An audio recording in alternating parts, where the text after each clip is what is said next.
केन्दुझर जिला घसीपुरा ब्लॉक अंतर्गत शालदेई ग्राम में नूतन जाफियर्स इंटरनेशनल स्कूल पवित्र अक्षय तृतीय उद्घाटित हो जाइछि। स्कूल प्रतिष्ठाता रवि नारायण बोईताई सभापतित्व में उद्घाटन उत्सव में सरपंच रीतांजलि बोईताई आनुष्ठानिक भाव नूतन स्कूल को उद्घाटित करथिले। एही कार्यक्रम में स्कूल अध्यक्षा रायमणि बोईताई, संपादक विनोद बिहारी बोईताई, कोषाध्यक्ष Jagat Boitai, Shaldei Xavier school principal Rashmita Raut, Khalana Xavier school principal Ishwar Chandra Sahu, कोषाध्यक्ष तरुलता पति, वासुदेव जेना, कृष्णचंद्र जेना, दिलीप कुमार पात्र उद्घाटनी कार्यक्रम में उपस्थित रही।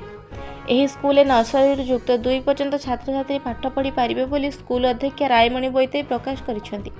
स्थानीय अंचल जाभियर स्कूल आरंभ हेबारु आखपाख अंचलवासी इंग्राजी शिक्षा शिक्षादान करने को स्कूल में जोग देउथुबा नूतन छात्र छात्री मानक आवश्यकता को पूर्ण करने को स्कूल तरफ विभिन्न योजना प्रणयन करा जाउथुबा स्कूल कमिटी तरफ सूचना मिली। मातृशक्ति को प्राधान्य दिया जाए प्रथमे, तेणु माँ संकेशुणी दयारु यही स्कूलटी शालदेई ग्राम में अनुष्ठित होगाकू जाउअछि। प्रत्येक अंचलवासी एथिपाई साहाय्य कले निश्चय यह दिने बड़ होई कॉलेज पर्यंत व्यापी जीव।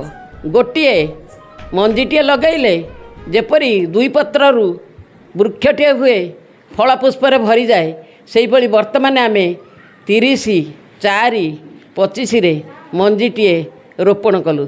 ताहा निश्चय माँकर जदि दया थिबो, प्रभु जगन्नाथंकर जदि दया थिबो, यह विराट वृक्षरे पदार्पण करी समस्त को अम्लजान जोगाइब, छाई जोगाइब एवं फल पुष्पर भरीदेव।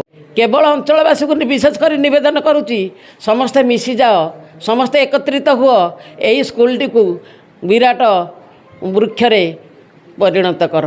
मु जयंत कुमार बोईताई घर शालदेई एवं ये स्कूल केमी उन्नति हे तार जड़े अनुरोध आमर ये ग्रामवासी मानक अनुरोध तथा पड़ोशी ग्राम मान अनुरोध केमती आमर अनुष्ठान दिनू दिन बढ़ी चलो तांकर पिला केमी छाड़े सुचारू रूपे छोट रू बड़ करेंगे +2 पर्यंत आमर ये अनुष्ठान चलो। ए कौन असुविधा हो ना, जो अभिभावक मैंने छाड़े मनर किसी ग्लानि रखिए ना, एति मोर अनुरोध।